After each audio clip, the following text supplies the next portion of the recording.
Assalamualaikum warahmatullahi wabarakatuh. Apa kabar sahabat sebuah kisah? Mudah-mudahan kabar baik.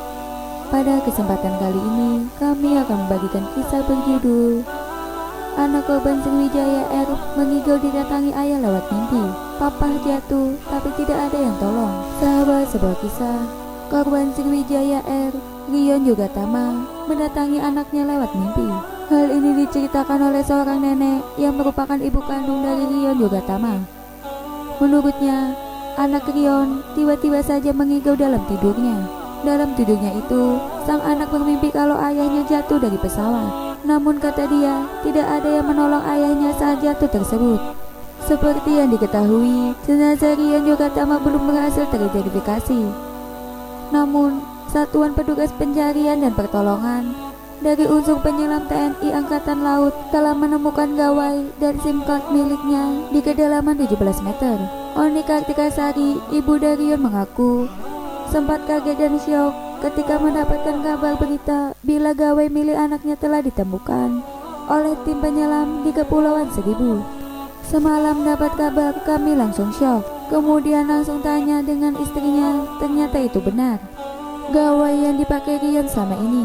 Ungkapnya pada wartawan Senin 18 Januari 2021.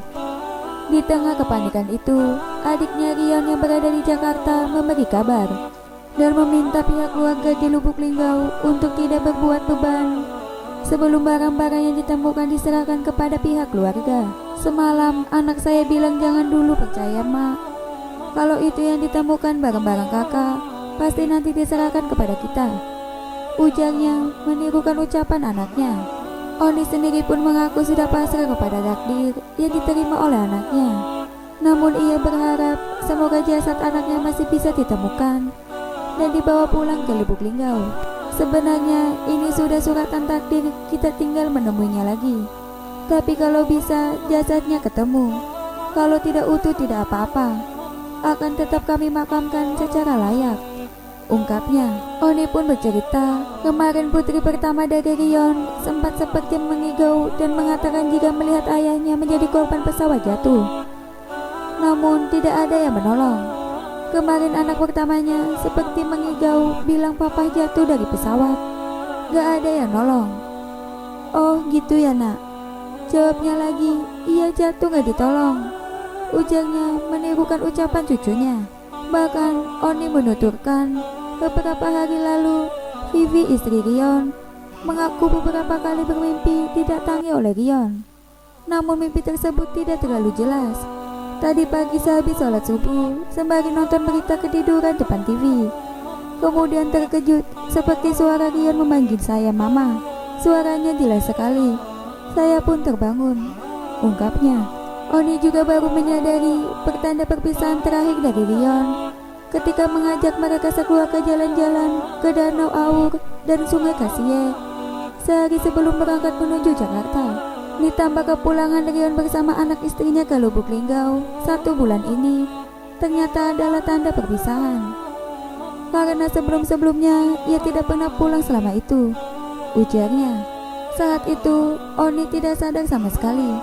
Bahkan ia mengira Rion pulang ke Lubuk Linggau karena terlilit hutang di Jakarta dan memilih untuk pulang kampung ke Lubuk Linggau.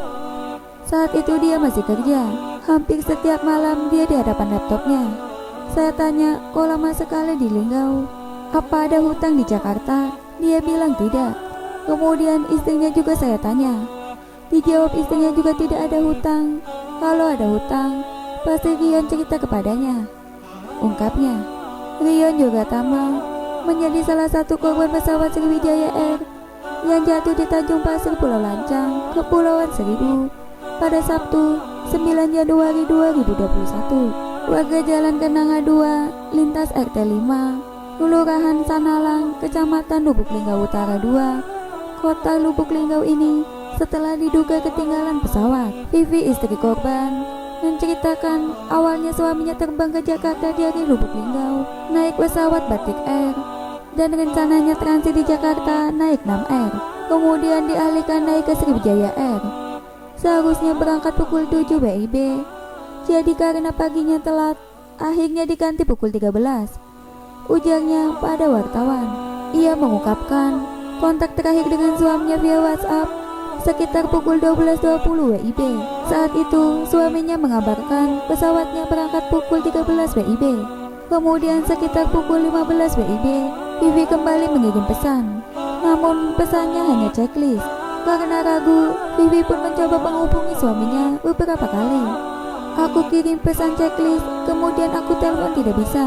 Kemudian aku tanya teman yang satu kantor. Pesawat dari Jakarta ke Pontianak di jadwal perjalanan sekitar 1,5 jam, ungkapnya. Setelah itu, ia meminta kepada temannya untuk mencari kabar terkait suaminya. Namun, hingga sekarang belum ada kabar apapun dari temannya tersebut. Saat ini keluarga sudah menunggu informasi di Jakarta. Sudah ada rencana untuk berangkat ke Jakarta. Tapi untuk sementara sudah ada perwakilan di sana, ujarnya. Demikian kisah hari ini. Jangan lupa nantikan kisah terbaru dari kami. Sampai jumpa. Wassalamualaikum warahmatullahi wabarakatuh.